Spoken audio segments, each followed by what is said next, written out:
టాలీవుడ్లో సత్తా చాటుతున్న నటి కీర్తి సురేష్ రాజకీయాల్లోకి అడుగుపెట్టబోతున్నారని వార్తలు వస్తున్నాయి.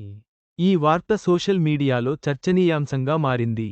తమిళనాడు రాష్ట్రంలోని విజయ్ పార్టీతో ఆమెకు సంబంధం ఉందని ప్రచారం జరుగుతోంది. టాలీవుడ్ ఇండస్ట్రీలో ఎంతోమంది హీరోయిన్లు ఉన్న సంగతి తెలిసిందే. అయితే ఇందులో కొంతమంది హీరోయిన్లు అతి తక్కువ కాలంలోనే సక్సెస్ అయి పాపులర్ అవుతూ ఉంటారు. అలాంటి వారిలో హీరోయిన్ కీర్తి సురేష్ ఒకరు. మహానటి సినిమాతో ఆమె కెరీర్ మొత్తం మారిపోయింది. తెలుగు, తమిళ్ అలాగే బాలీవుడ్ ఇండస్ట్రీలో ప్రస్తుతం రాణిస్తున్నారు కీర్తి సురేష్.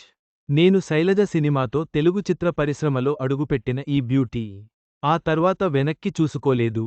మహానటి సినిమాతో నేషనల్ అవార్డు కూడా దక్కించుకున్నారు కీర్తి సురేష్. ఇక ఇటీవల బేబీ జాన్ అనే సినిమాతో బాలీవుడ్ ఇండస్ట్రీలోకి కూడా ఎంట్రీ ఇచ్చి అందర్నీ ఆకట్టుకున్నారు.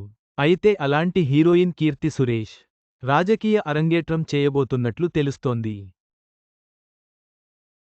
ఆమె తమిళనాడు రాష్ట్రానికి చెందిన హీరో విజయ్ పెట్టిన పార్టీలోకి వెళ్తారని సోషల్ మీడియాలో కొత్త చర్చ జరుగుతోంది. త్వరలోనే తమిళనాడు రాష్ట్రంలో అసెంబ్లీ ఎన్నికలు రానున్న సంగతి తెలిసిందే. అయితే ఎన్నికల కంటే ముందు ఆ పార్టీలోకి కీర్తి సురేష్ వెళతారని ప్రచారం సాగుతోంది. లేదా విజయ్ కోసం ప్రచారం అయిన కీర్తి సురేష్ చేస్తారని అంటున్నారు. అయితే దీనిపై అధికారిక ప్రకటన రావాల్సి ఉంది. ప్రస్తుతం ఈ వార్త కేవలం ప్రచారమే అయినప్పటికీ, కీర్తి సురేష్ రాజకీయ ప్రవేశం టాలీవుడ్లో ఆసక్తికర చర్చనీయాంశంగా మారింది. అధికారిక ప్రకటన కోసం వేచి చూడాలి.